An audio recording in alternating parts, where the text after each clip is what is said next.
Okay, I'm here at Michelle's house. Hey, Michelle. Hello, my name is Michelle. I'm building a Martin HO scale model train layout in my basement. And presently, what you see is what I've accomplished. I got track down, and this is Martin track. And the difference between Martin track and anybody else's track is that Martin has a stud in the middle of the track. And that's where it gets its positive power. And what's the benefit of this is reliability, basically. And you could actually make a circle that runs on itself without having to do any complicated wiring. So I'm at the stage now of phase one is completed around the room. And I'm just going to be doing the scenic materials shortly. And this is what you can see. And what scale would this be, Michelle? Oh, this is 187 scale, HO scale. And what controls all this? Well, I have this digital controller right here. And this digital controller runs my train. So if you want to see that, presently it's off now. I'll turn this on. So we have a Swiss train right here. And if you have a look at that, and I'll just turn that on, put the headlights on, and then we'll just let it go. Oh, wrong one.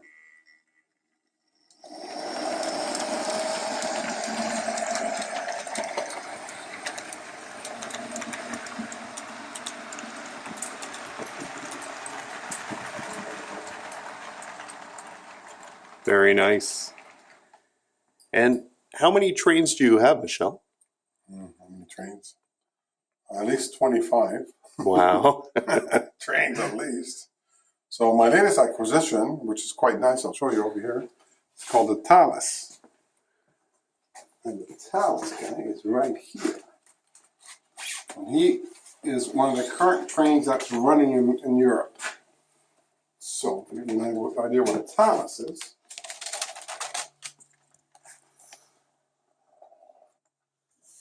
This is the Talus. It's actually a TGV train that runs from Paris. It goes from Paris to Amsterdam. Now, a train like that looks really fast. Oh yeah, it goes. I think in real life they go over 200 kilometers an hour. Wow. Don't quote me exactly, but that's my latest acquisition. So, but the nice thing about model trains versus model airplanes is model trains, unless you drop it, you keep it for life, right? With model airplanes, every time you go flying, it's a gamble. And how much track would you have down in this room, Michelle? Okay, going around the room, it's about on one track alone, it's about, I think, 110 feet around the room. 110 feet. Right. But it's double track main line, right? So, and then if you look over here, I'll put these lights on my station to give you an idea of what the station looks like. That will look quite nice. So I'm building a station here. These are the little lights on my station. Very nice. So still got to wire it all up to complete it, but this is what I would call, this is called the Plywood Pacific, because you don't see any scenery material. But it's a labor of love, right? It's a hobby, so. Work in progress, I see. Work in progress, yeah.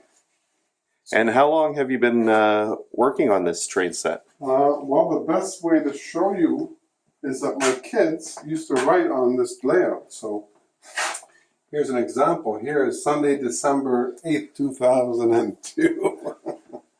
So, but this is my third time building the layout of the room. I started off in N scale, which is 1/160th, and then I started DC HO 187, which is the same scale as this, but it's 2 rail. And I wasn't really happy with the quality of the trains. So even though the layout was complete and I was starting the scenery, one day I stood here and I looked around the room and I said, I don't like this. I tore the whole thing apart. Everything was gone. The room was empty. And then a year or so later, I decided I'll start again, but I'll try with a different manufacturer. And since I started with Martin, I'm very happy because if you spend the $200 on a locomotive, the quality's there, you're happy with it. It's not like this stuff that you buy in North America, it's all made in China. You spend $200 and you're not happy with it. But this stuff these are keepers. These are heirloom objects that my kids will. Labor of love, it sounds Yeah, that's like. what it is. That's what it is. Like for example, a building like this. Once you build it, and I started to make it look a little rusty. A couple hours worth of fun building it, but it's going to be here forever. And all you do with it eventually is just vacuum it a bit, get the dust off of it, but it's there forever. So I haven't decided where to put it yet, but I'll put it here for now, let's say, for example. But it looks nice.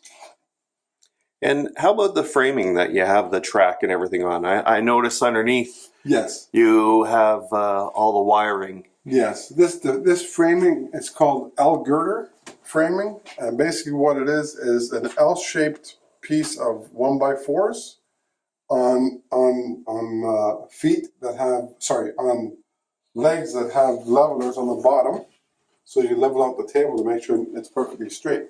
And by making L-girder, all you do is have two beams, and that supports the whole layout with the legs. So it's minimal screws on the wall. I think this whole layout from this side of the wall, like my basement is 45 feet long. This part of the layout, I think I have maybe 15 screws or 20 screws holding the whole thing up on Wow. the wall. So if we move and I gotta dismantle it, all I gotta do is plug up the little holes, which is no big deal.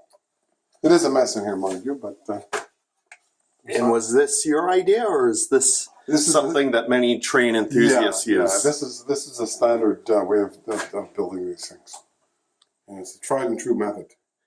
Very nice. So it's inexpensive because to buy the wood itself, 1x4s, a single 1x4 by 8 feet is what, not even $2. So, for like $100, your whole room's done. And can you tell us a little bit about the wiring you've done under here? Okay, with the wiring on this layout, every section of track, so a section would be, let's say, from here to this section here, there's a separate wire. So when a train comes here, it detects that a train is here. So when a train goes from this section to here, that's another section. So this train set will be run by computer, and then the computer knows where the train is. So with the computer and the software, you're able to schedule trains, and I could actually have 2 trains on this track, and they would know exactly where they are. So they would stop before they would hit another train. So you could schedule one that will leave at, let's say, 1:10. So if the one who's supposed to leave at 1:10 is still there, and one's coming here, he'll stop until this guy moves. It's pretty neat. It's pretty fascinating. Wow.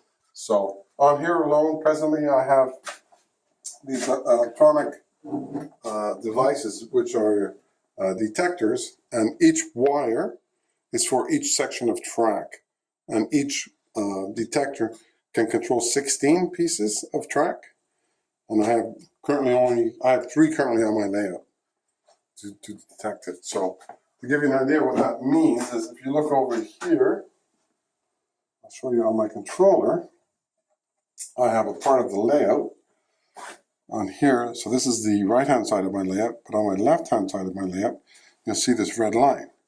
Now that red line represents that train that's over there. So if I make that train come back, go with me. Oh, one wrong way. Go with me. I have him coming back, and if you look over here on the layout, you'll see the red goes from one spot to the next. You see? So that's how that works. What the computer will do is the computer will know how long that section is. So if that section is, let's say, 4 meters long, it'll know as soon as the train hits that section how long it would take the train to stop. So if the train's going 100 kilometers an hour and it's going into a 4-meter section, it'll say, well, I need 2 meters to stop down from 100 kilometers an hour. It'll stop in that 2 meters. It's all done by logic. So when these trains are moving, are they moving to scale then? To scale speed, yeah. Very nice. Very nice. And this controller Yes. looks very fancy. Can you tell us something about that? Yeah, okay, this is what they call a DCC controller. It's made by a company called ECOS, ESU. And it's basically a standard controller. It's not, it is standard. You can get it here in North America. The good thing about this controller is that you can connect it to your Wi-Fi, which I have, and I could drive my trains with my iPhone or my iPad, which is pretty neat. So, well, I don't have my iPad or iPhone right now, but I do quite often come down here, keep this door closed, have my iPhone, and then I'll walk with the train around the room. So it's pretty neat. It's quite different. So because it's on Wi-Fi, Yes. does that mean you can control your train away from the house? I assume, yeah, you could. I haven't thought of doing that, but yeah, you could.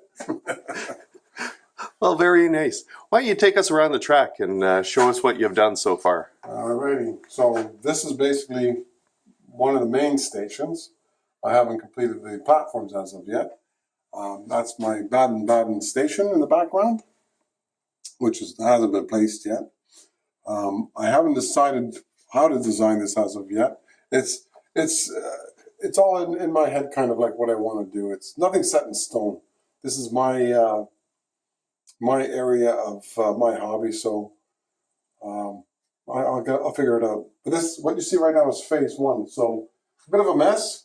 I'll let this train go around the room so you can follow this train. How's that sound? So if you want to follow this train, I won't go too fast. I won't go the wrong way. Oh, sorry. It does show you on here which way to go, but I don't, quite often I don't look at that. I just watch the thing. So you watch this go. This is right now, it's going to be going up one of its first curves. It's got the curve going around the room.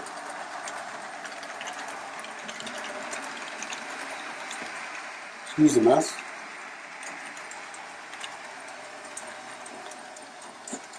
What kind of train would this be? This is a Swiss train, and that locomotive is called an AE66. And that, I think, is still currently running today. They're very powerful Swiss locomotives that go through the Gotthard mountains and near the Gotthard Tunnel, which is brand new right now. So, and then this is all going up, and this will be all eventually like either a dike side with grass and all that stuff, or rocks. And here it's coming through the station, and as you can see, it's crossed over the track. It's going to platform number 2, and then over here, it'll cross over this track again and go to it'll go to track number 1. And then over here, it'll go over the bridge.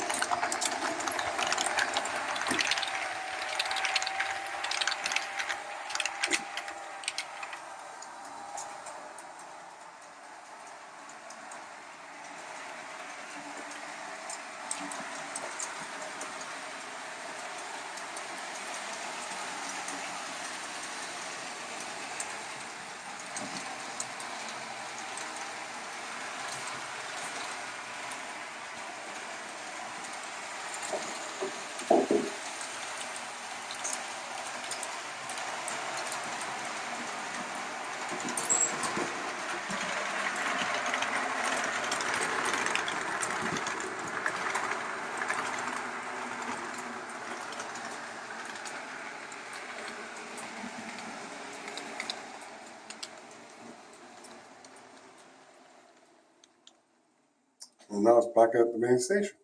Very nice. Well, thank you very much for sharing your hobby with us, Michel. Thank you very much for coming over and having a video of it, making a video of it. Thank you.